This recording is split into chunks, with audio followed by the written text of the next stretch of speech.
Assalamualaikum warahmatullahi wabarakatuh. Pada kesempatan kali ini, Islam Fisabilillah akan membahas kisah sahabat humoris Rasul. Nuaiman masuk surga sambil tertawa. Tanpa berlama-lama kita langsung saja ke kisahnya. Hanya bisa dilakukan oleh orang yang memiliki kecerdasan tidak biasa dan selera humor yang khusus. Sahabat humoris Rasul makan pakai mata. Suatu ketika Rasulullah Shallallahu Alaihi Wasallam mencari di mana keberadaan Nuaiman sebab beberapa hari tidak kelihatan. Sahabat yang lain menyampaikan bahwa Nuaiman sedang sakit mata. Rasulullah Shallallahu Alaihi Wasallam mengunjungi sahabat tersebut. Sesampainya di rumah Nuaiman yang humoris itu, Nuaiman sedang makan kurma.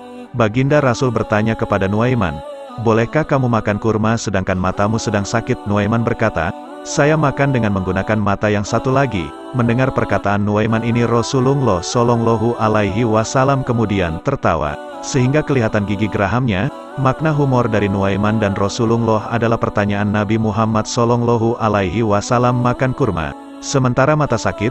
Apakah keluhan dan sakit mata tidak mempengaruhi proses mengunyah? Namun Nuaiman menjawab bahwa sebenarnya ada keluhan sakit, maka saya menggunakan mata yang lain agar tidak sakit. Nuaiman memberi hadiah madu kepada Rasul. Rasulullah Shallallahu Alaihi Wasallam sangat suka madu. Karena hal tersebut maka suatu ketika ada penjual madu, Nuaiman memanggil penjual madu tersebut dan bermaksud membeli madu yang dimilikinya. Nuaiman pun membawa penjual madu kepada Rasulullah yang duduk bersama para sahabat. Nuaiman menyerahkan madu tersebut kepada Rasulullah Shallallahu Alaihi Wasallam. Dengan perasaan hati yang senang dia membawa madu tersebut lengkap dengan penjualnya. Rasulullah Shallallahu Alaihi Wasallam membagi madu tersebut kepada para sahabat. Namun tiba-tiba penjual berteriak madu itu belum dibayar. Rasulullah Shallallahu Alaihi Wasallam memanggil Nuaiman untuk mempertanyakan maksud memberikan hadiah madu tapi belum dibayar. Nuaiman menjawab, "Saya ingin berbuat baik kepada Rasul, namun tidak memiliki harta apa-apa, maka cukuplah saya menjadi perantara membawa penjual madu kepada Rasulullah." Mendengar hal itu Rasulullah tersenyum dan membayar madu tersebut. Makna humor dengan Rasul, "Aku ingin memberi dan berbuat baik. Aku berniat membelikan madu namun aku tidak mampu, maka cukup aku antar penjual." Di sisi lain Rasulullah tidak tersinggung atau marah dengan kelakuan sahabatnya yang jenaka tersebut. Nuaiman menyembelih unta tamu. Pria datang menghadap Rasulullah Shallallahu Alaihi Wasallam ke dalam masjid. Entah pria itu menghadap dengan alasan kasus apa. Unta tamu tersebut disimpannya di halaman masjid. Unta yang gemuk dan muda. Beberapa sahabat hendak makan daging unta lalu menyampaikan kepada Nuaiman, "Wahai Nuaiman, aku ingin makan daging unta." Tanya salah satu sahabat, "Aku tidak memiliki daging unta." "Wahai sahabat," jawab, "itu ada unta di halaman, beranikah kamu memotongnya lalu kita makan bersama daging tersebut?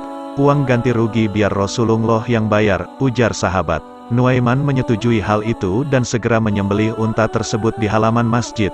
Ketika pemilik unta keluar dari masjid maka dia berteriak sebab tunggangannya telah disembelih. Rasulullah Shallallahu Alaihi Wasallam yang kaget mendengar itu segera keluar dan bertanya, "Wahai sahabat, siapakah yang berbuat demikian?" Para sahabat menjawab, "Nuaiman wahai Rasul." Saat itu Nuaiman telah kabur meninggalkan tempat setelah menyembelih unta tersebut.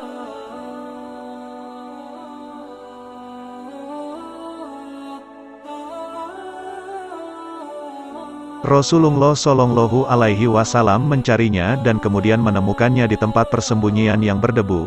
Rasulullah kemudian bertanya ke Nuaiman, "Mengapa kamu melakukan hal ini?" Nuaiman kemudian berkata, "Orang-orang yang menunjukkan tempat aku bersembunyilah yang menyuruhku melakukan hal ini wahai Rasulullah." Setelah mendengar jawaban tersebut Rasulullah membuang debu yang ada. Alhamdulillah saudara seiman.